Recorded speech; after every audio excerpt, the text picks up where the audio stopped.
মায়ের হাতের পিঠের সেই গন্ধ যা আমাদের ছোটবেলাকে মিষ্টি করে তুলেছিল। শীতের সকাল, ঠান্ডা কুয়াশার পরিবারের সবাই মিলে পিঠে বানানোর সেই আনন্দঘন মুহূর্তগুলো আজও মনে ভেসে ওঠে। এই শীতে আপনিও পরিবারের সঙ্গে তৈরি করুন পিঠে পুলি। আর চলুন আজ আমরা একসঙ্গে ফিরে যাই সেই মুহূর্তগুলোয়, যেখানে প্রতিটি পিঠে বোনা হয়েছিল ভালোবাসার সুতোয়। আর হ্যাঁ, গল্পে গৌরব কিন্তু এই একই ভালোবাসার সুতোয় আপনাদের সঙ্গে গাঁথা। তাই এই বন্ধন আরও মজবুত করতে গল্পে গৌরবকে সাবস্ক্রাইব কিন্তু অবশ্যই করবেন। বাংলা সংস্কৃতির আর ঐতিহ্যের মধুর এক অধ্যায় হল মকর সংক্রান্তি। এটি শুধুমাত্র জ্যোতির্বিজ্ঞান ভিত্তিক দিন নয়, এটি বাংলার কৃষি ও খাদ্য সংস্কৃতির আর পারিবারিক বন্ধনের এক মিষ্টি উদযাপন। সূর্য মকর রাশিতে প্রবেশের সাথে সাথে মকর সংক্রান্তি উৎসবের সূচনা। আবার বাংলার কৃষি অর্থনীতির সাথেও এই দিনটি বিশেষভাবে জড়িত। নতুন ধান কাটার পর বাংলার কৃষকের ঘরে যখন ফসল ওঠে, যখন গ্রাম বাংলার প্রতিটি ঘরে ঘরে কিংবা বাড়ির উঠানে মাটির চুলায় চালের গুঁড়ো, নারকেল, খেজুরের রস আর খেজুরের গুড় সহযোগে নতুন নতুন পিঠে পুলি বানানোর তোড়জোড় শুরু হয়, যখন বাড়ির বড়রা পিঠে বানান আর ছোটরা খেতে বসে, তৈরি হয় এক সুন্দর মুহূর্ত, তখন পালিত হয় পৌষ পার্বণ। এই উৎসবের সঙ্গে ওতপ্রোতভাবে জড়িয়ে আছে পিঠেপুলির গল্প। পিঠেপুলি শুধুমাত্র একটা খাবার নয়, এটি বাংলা ও বাঙালির ঐতিহ্যের প্রতীক। এক মিষ্টি ঐতিহ্য যা ইতিহাস ও সংস্কৃতির ধারক এবং বাহকও বটে।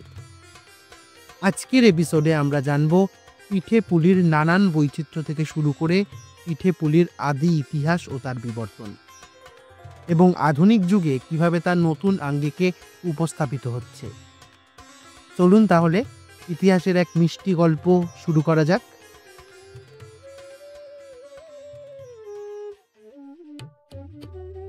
পিঠেপুলির আদি ইতিহাস খুঁজতে গেলে আমরা ফিরে যাব হাজার বছরের পুরনো বাংলায়। ধারণা করা হয় পিঠে তৈরির ঐতিহ্য বাংলার গ্রামীণ সমাজ থেকে উদ্ভূত।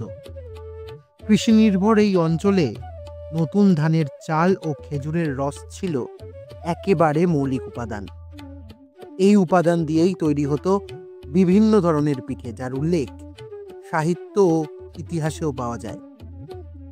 মঙ্গল কাব্য, মনসা মঙ্গল বা চণ্ডী মঙ্গল কাব্যে পিঠের কথা এসেছে। দেবদেবীর পুজো এবং বিশেষ অনুষ্ঠানেও পিঠে ছিল অপরিহার্য। পিঠেপুলির এই রীতি ধীরে ধীরে গ্রাম বাংলার প্রতিটি ঘরে ঘরে ছড়িয়ে পড়ে। পিঠেপুলির সবথেকে বড় বৈশিষ্ট্য হল এর বৈচিত্র্য। বাংলার বিভিন্ন অঞ্চলে ভিন্ন ধরনের পিঠে তৈরি হয়, যেমন চালের গুঁড়ো, নারকেল আর গুড়ের মিশ্রণে তৈরি ভাপা পিঠে, আবার গোলা রুটির মতো পাকে আর নারকেল গুড়ের পুরে পাটিসাপটা পিঠে, দুধে সেদ্ধ করে দুধপুলি কিংবা ছোট ছোট চালের মতো পিঠে চিতই পিঠে। এছাড়াও আছে ক্ষীরপুলি, মুরকি পিঠে, আরও কত কি।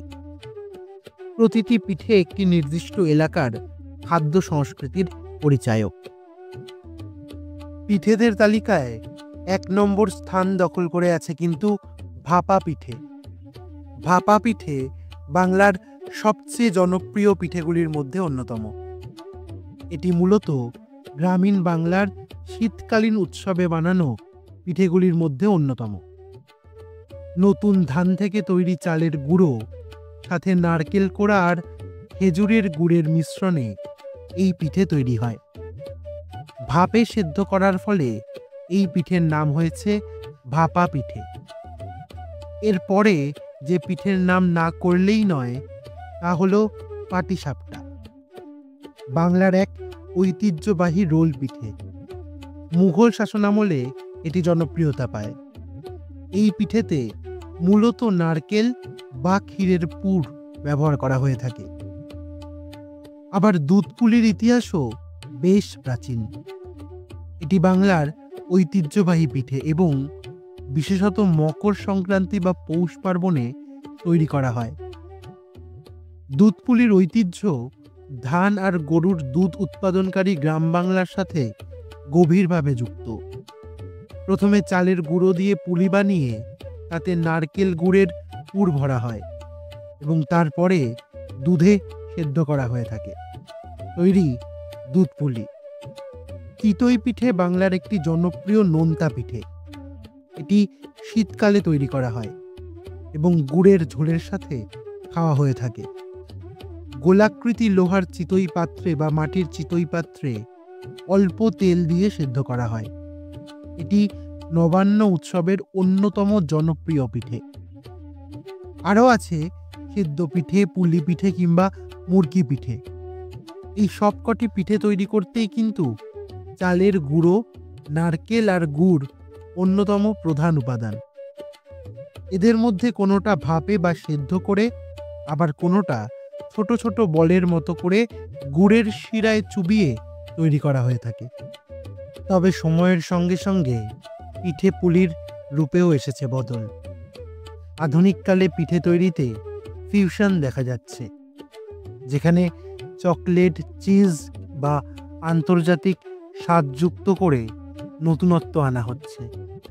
আবার জাপানি মোচির মতো টেক্সচার দিয়েও তৈরি করা হচ্ছে পিঠে।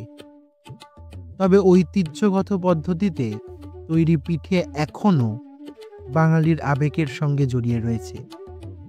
আজও দিদিমা বা মায়ের কাছ থেকে পিঠে বানানোর রেসিপি শিখে আমরা আমাদের ঐতিহ্যকে বাঁচিয়ে রাখি।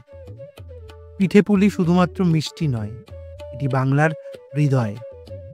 এর আদি ইতিহাস থেকে আধুনিক বিবর্তন প্রতিটি ধাপে জড়িয়ে আছে আমাদের সংস্কৃতি, ভালোবাসা আর ঐতিহ্য। আপনারাও বাড়িতে পিঠে বানিয়ে নিজেদের সংস্কৃতিকে উদযাপন করুন। আজকের এপিসোডটি ভালো লাগলে লাইক করুন, সাবস্ক্রাইব করুন আর আপনাদের পছন্দের পিঠের গল্প আমাদের সঙ্গে শেয়ার করুন। গল্পে গৌরবের পক্ষ থেকে সকলকে পৌষ পার্বণের অনেক অনেক শুভেচ্ছা এবং অভিনন্দন।